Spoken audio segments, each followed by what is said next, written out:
It has now been approximately 34 hours since the U.S. and Israel have launched Operation Epic Fury with a joint attack on Iran. In that time period, 900 targets have been struck with a fresh volley of strikes this Sunday morning. In response, Iran has launched approximately 600 drones and missiles to various bases and targets throughout the Middle East. 98% of all of those have been intercepted, but the few have gotten through have struck civilian targets and military bases throughout the region, some in Erbil, Iraq, and others in like Bahrain, but some civilian locations like the airports in Dubai. And all this is doing is causing all the leaders of those countries to go against Iran. We all know the head of the snake was taken out early in the first strikes. So was the Iranian chief of staff and 40 other senior leaders. It's also now being reported that 3 U.S. service members have sadly lost their life. 5 others have been critically injured. There have been a total of 200 people that have been killed in Iran due to these strikes. Out of Iran's leadership, the president still survives, and I believe he is now in charge of the country. And a spokesperson has come out, or rather even the president may have, and stated that they are going to retaliate and hit harder than anything we've ever seen before. And so the president went ahead and responded by saying, if they do that, we will hit back with the likes of which they've never seen before.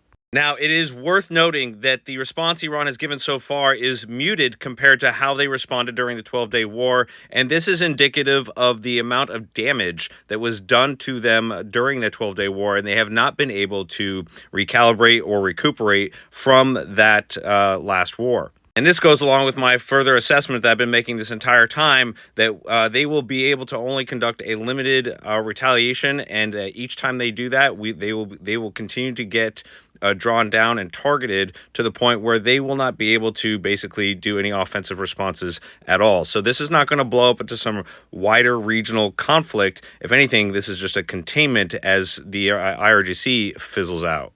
That's not to say that there won't be any follow-on complex issues. I'm simply talking about their ability to use ballistic missiles as a vehicle to project power and act strong. That is absolutely going away. It would be irresponsible of me to not point out the hypocrisy on full display where you have celebrations around the world. We're talking in the tens of thousands, hundreds of thousands of people celebrating the fall of the IRGC around the world. In America, specifically in New York, you had 1,000 demonstrators against our attacks in Iran and that we should stay out of Iran. This is from the same group that said there are no such thing, no kings, yet they are going to defend those quote-unquote kings around the world, namely the Ayatollah and the IRGC, and earlier when we took out Maduro in Venezuela. They defended all of these bad actors around the world. Make it make sense. I am that Intel guy, and so far everything that has happened is exactly how I predicted it would go. Many of my OG followers know that this is something I do on the regular. Thank you to my new followers. You'll find out how accurate I typically am. And remember to like, follow, share, comment, and share. And also find me on X, same name. Find me on YouTube, same name. Link in bio. And I just started an IG. It's all one word with an underscore at the end because somebody took the way I said it. And I'm even thinking of branching out further to other socials.